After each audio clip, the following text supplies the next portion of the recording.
In today's episode of Mind Mirror, we will talk about the psychology of attachment, grief, and emotional inertia. You've been feeling stuck lately, like time has lost all meaning and every day blends together in an endless blur. You can't quite put your finger on it, but something feels off, like you're just going through the motions of life without any real sense of purpose or direction. You're not alone. Millions of people around the world are struggling with a phenomenon that affects us all at some point: emotional inertia.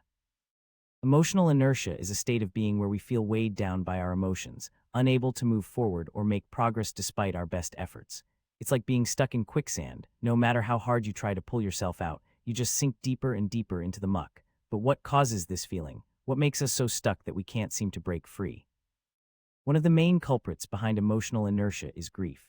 Grief is a natural response to loss, whether it's the loss of a loved one, a relationship, or even a part of ourselves.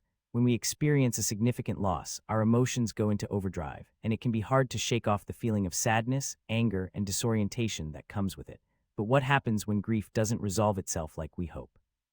What happens when the pain of losing something or someone doesn't fade away like we think it should? Research has shown that prolonged grief can lead to emotional inertia, where our emotions become stuck in a state of limbo. We might feel numb and disconnected from the world around us, unable to experience pleasure or joy because everything feels so dull and gray. It's like being in a perpetual state of emotional suspended animation, waiting for something, anything, to happen.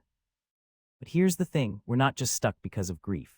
Emotional inertia can also be caused by attachment issues. Attachment refers to our early relationships with caregivers, parents, or other significant figures in our lives. These early experiences shape us and influence how we relate to others as adults. If we experience trauma or neglect during childhood, for example, it can affect our ability to form healthy attachments with others later on. When we're stuck in emotional inertia, it's often because we're holding on to past relationships or patterns of behavior that no longer serve us. We might be clinging to a toxic partner, for instance, out of fear of being alone again, or because we've become accustomed to the familiar comfort of familiarity. Or maybe we're stuck in a dead-end job because we're afraid to take risks and pursue our true passions. The good news is that emotional inertia isn't something we can't overcome. In fact, research has shown that people who are willing to confront their emotions head-on, not avoid them or numb themselves with substances or distractions, have a much better chance of breaking free from this state.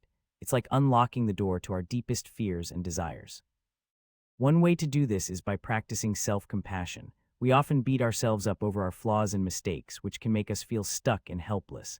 But what if we could treat ourselves with kindness instead? What if we could acknowledge that it's okay to be human, to stumble and fall, without losing ourselves in the process? Self-compassion involves recognizing that our emotions are valid, even when they're painful or uncomfortable. It means acknowledging that we've done the best we can with what we had at the time, and that we deserve to forgive ourselves for any perceived shortcomings. By practicing self-compassion, we can begin to release the emotional burdens that weigh us down. Another way to overcome emotional inertia is by engaging in activities that bring us joy. When we're stuck, it's easy to get caught up in worries about what needs to be done and forget to enjoy ourselves. But pleasure is a powerful antidote to pain. Research has shown that experiencing pleasure can actually activate the same brain regions as experiencing pain, which means that when we experience something pleasurable, our brains release endorphins, which can help us feel more energized and motivated. So what can you do today to shake off emotional inertia? Start by acknowledging your emotions. What are you feeling right now? Is it sadness, anger, or maybe a sense of disconnection? Take a deep breath and let yourself feel those feelings without judgment. Practice self-compassion by telling yourself that it's okay to be human, that you're doing the best you can with what you have.